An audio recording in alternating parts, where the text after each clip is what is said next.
Bon, je suis dehors, mais je fais rien. J'ai épluché un peu les extraits. Bon, hélas, avec les space Twitter, il y a beaucoup de...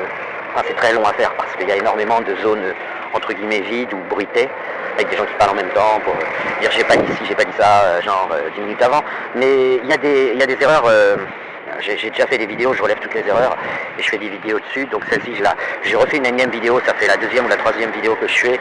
Alors là, ce coup-ci, je vais la faire très courte sur la loi Guesso, parce que vous avez des gens qui, pour arriver à s'entendre avec l'adversaire, le monstre islamique, se sentent obligés de mettre de l'eau dans leur vin ou par conviction personnelle, égalitariste, je ne sais quoi, qui peuvent dire à un islamiste je suis contre la loi Guesso ou je ne suis pas d'accord. Bon, là, le problème il n'est pas là, c'est que cette loi elle n'est pas faite pour interdire le révisionnisme, il faut le rappeler. Je comprends d'ailleurs pas les pouvoirs publics qui ne documentent pas leurs actions et qui ensuite se font... La loi Guesso elle est faite pour interdire à des propagandistes, des escrocs, qui savent que la Shoah a eu lieu et qui le savent parfaitement. C'est des gens qui ont parfois 60, 70 ans, qui ont croisé des rescapés, qui sont comme moi, comme tous les vieux. On a tous été directement impactés. On a des gens qui sont morts, on a reçu des lettres écrites avec le sang parce qu'ils n'avaient pas d'encre dans les camps.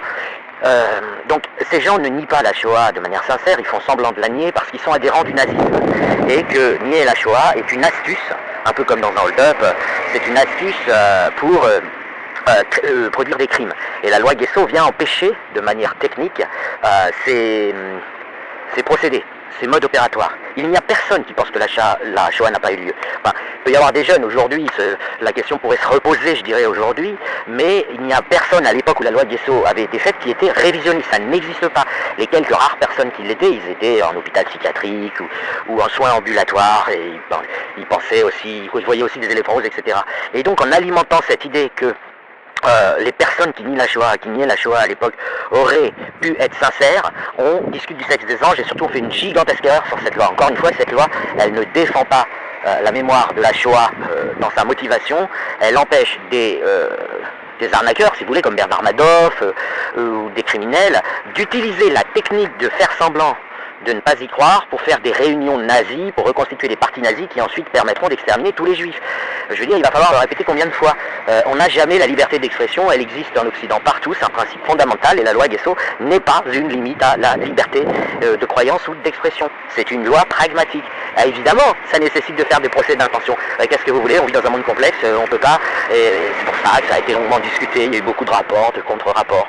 Mais encore une fois, le déjanté qui voit des éléphants roses et qui pense que, sincèrement, que la Shoah n'a pas existé, à l'époque il était en soins psychiatriques ou peu importe, c'était pas... Voilà, puis je veux dire, peut-être que tout est illusion et que c'est nous qui sommes tous sous, la question n'est pas là, mais attention à sa réinterprétation 40 ans plus tard, alors que les gens les gens qui ont survécu, les rares personnes qui ont survécu au camp sont tous mortes, ou alors ils ont 105 ou 110 ans, leurs descendants sont pas toujours bafouilles, sont pas toujours très clairs, donc attention à l'assaut islamique et à la bien-pensance qui voudrait tolérer, si vous voulez, l'idée que ah bah oui, nous avons été maladroits en Occident et en France en faisant la loi Guesso, parce qu'elle n'a pas été faite pour empêcher, elle n'a pas été faite pour interdire le révisionnisme, elle a été faite pour interdire le révisionnisme de mauvaise foi, c'est-à-dire la simulation de révisionnisme à des fins de crimes contre l'humanité. Si on ne le comprend pas, vous allez avoir dans les années qui viennent, et ça a déjà commencé sur les réseaux, des tas d'islamistes qui viennent évoquer la loi Guesso au moins une fois dans une heure d'échange. Et des gens gentils, bien pensants, plein de bonne volonté, qui disent ah ouais non mais moi aussi personnellement je suis contre la loi Guesso. On l'entend partout, moi j'ai entendu dans plein de space. C'est voilà, quand vous dites que vous êtes contre la loi Guesso, vous évoquez une loi Guesso qui n'existe pas.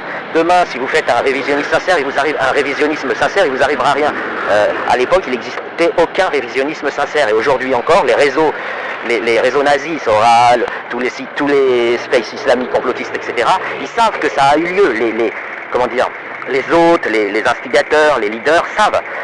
Évidemment, il y a des truches qui les écoutent, qui peuvent se faire avoir, mais globalement, c'est une sorte de danse macabre. C'est pas des convictions sincères qu'ils ont. Donc attention à cette erreur.